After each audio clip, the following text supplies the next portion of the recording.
You know, the thing is about going to the airport is, well, the bathrooms. I mean, they've gotten better. I mean, back in the 70s, forget about it. You know, you ever seen the movie Witness?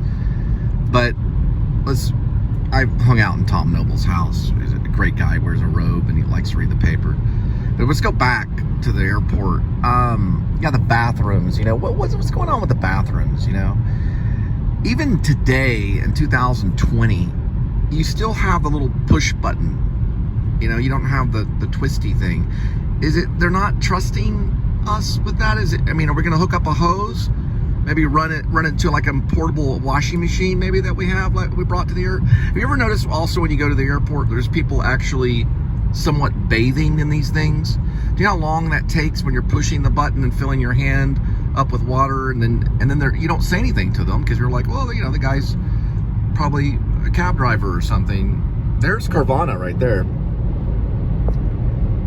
Yeah, remember on Carvana, when you buy it online, they send you a token in the mail. You just bring that token right up there and pop it in, and they dispense the car to you like they dispense soda or candy. They were the hackers, man. I'll tell you what. Anytime they need a car, just a little couple of buttons. Next thing, that little coins going right in the mail. Little token goes right to their home. Anyway, going back to the airport. Yeah. But, you know, you always got that old guy with the mop. Is that just destination for certain types, you know? And then I think of, I immediately think of Better Call Saul, you know, where he's in a kind of a place, a dark place, hiding from, you know, evil people. But anyway, I don't know.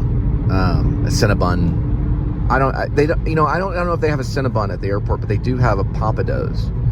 I found the Pappadeaux today. I think it was Terminal C. But here's one risky thing, though, that they do at the airports, especially the guys that are pushing around the carts and they have the mop and stuff. They leave that toilet paper out everywhere. And I'm telling you, it's, especially when you want to save a little bit of money, it's just kind of sitting there waiting for you, you know. But the only thing is that they do lock up some of it, but it's always just sitting around these little carts, you know, just tons of toilet paper, like piles of toilet paper. Too much toilet paper that they put on those carts. And you're just kind of eyeing it for a minute, and like, you know, there's no way they're going to notice anything. You know, I got this little jacket, you know. But, you know, I never really, I have to admit, I've never really, maybe just once, but I go there quite a bit, the airport.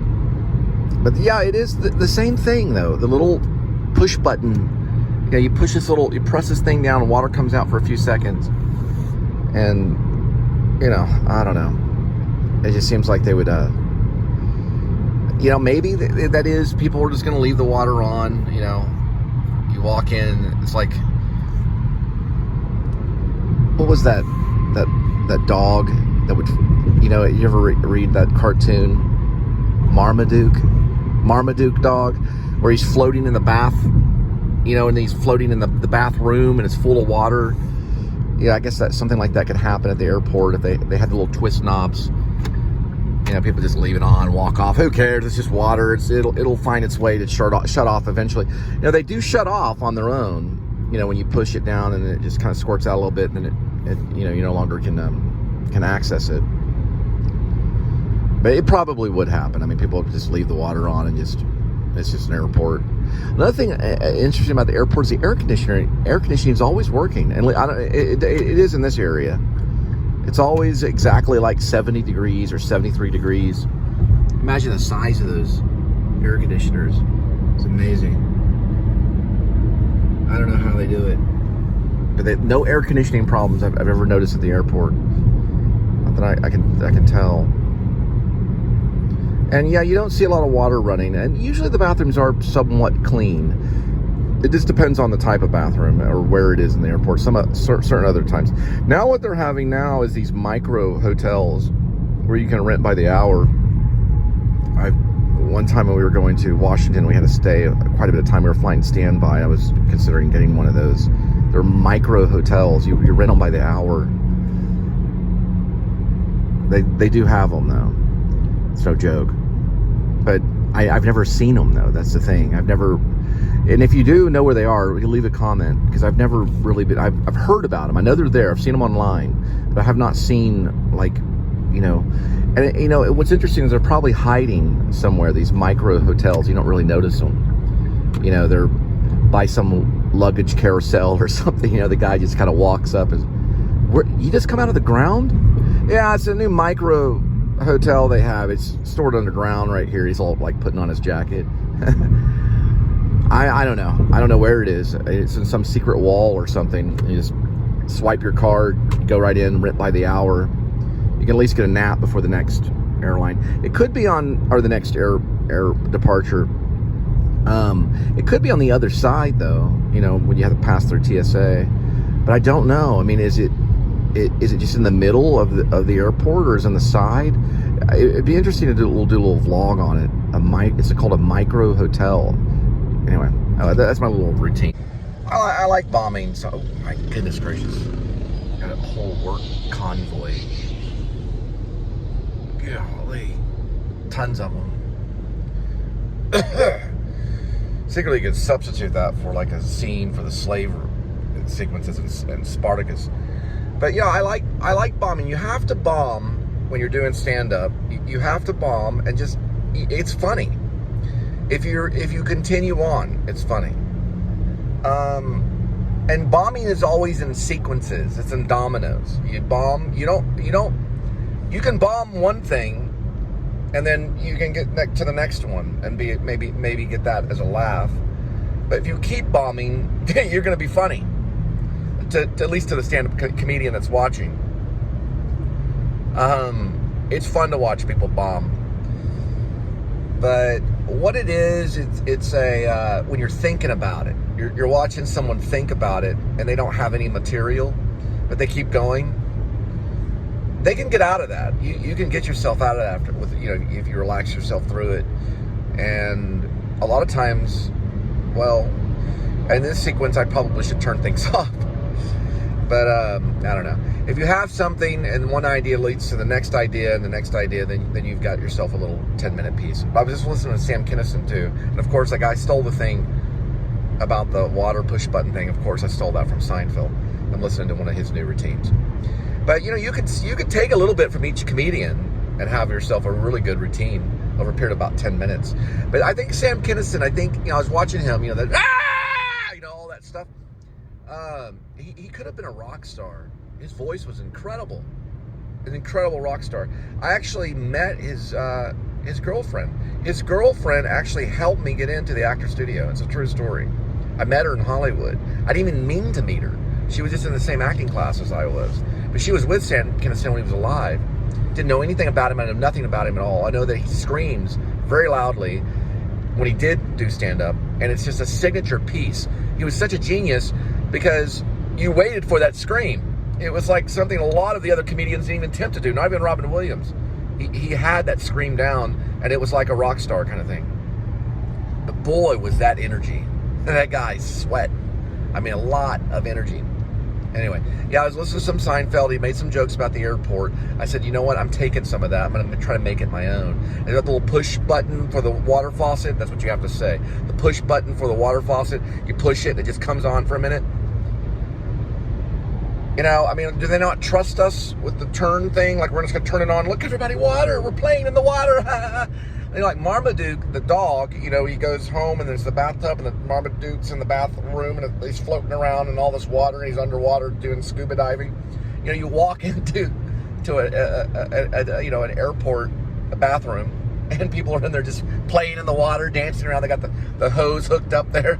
Well, look, they finally installed the twist thing for the faucet. Look, we've got it turned on and we're playing in the water, man. Something you'd see out of like One Flew Over the Cuckoo's Nest. There's a Native American guy in there like trying to pick up the actual faucet thing.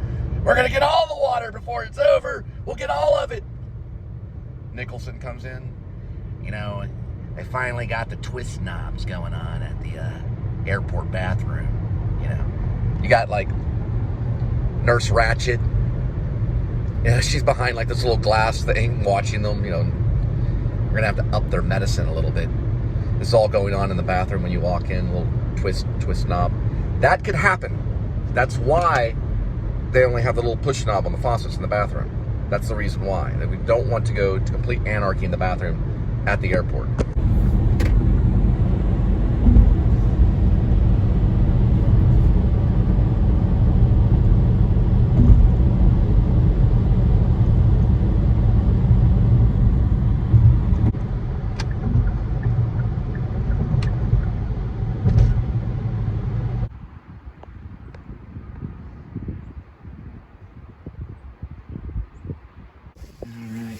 Here he is.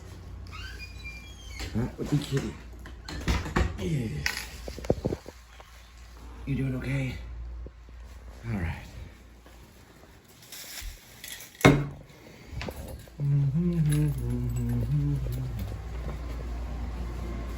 Fell asleep? Yeah. What's up, dear? Hello. I somehow made it back. All right. Yeah, we're gonna give cat food, but no cat commercial tonight. This is brought to you by Buddy's Place Cat Rescue. It's a good place to, or maybe to pick up a cat, or at least, anyway. There he is. I rescued this guy. It's Edmund Tuxedo Cassavetes. Let's see what we're gonna get tonight. We'll just show the, I see we have a never-ending water faucet going on right now, which I was making jokes about the water faucet at the airport. Why do they have the push-button faucet? Why is there one? You go to the airport, you go inside, they got this little knob you push down. They do not trust us with the turn-on thing? Or it's gonna be like, wee, we're playing in water, wee, look at us, we're in the bathroom playing with water, everybody. Oh my God, look at their eyes. Their eyes are crazy. They got the water faucet on full. They've got the whole thing turned to the left. The water's coming out. Whoosh, whoosh. They're bathing a cat and the dog and themselves. It's like the 1960s. They're all naked in the bathroom at the airport playing with the water faucet. Look at this eye booger right here. That's what would happen. Then you get this guy like Rod Sterling coming out. Welcome to the airport bathroom. They have now, and how does it Rod Stewart? Rod Sterling, not Rod Stewart, that's a musician. Rod Sterling, that's right. This is what happens when they install the turn knob at the bathroom. I don't know. I'm doing my best right now. All right, this is what we're having right now. Seared salmon entree with spinach. You're getting some spinach with this tonight. Got it?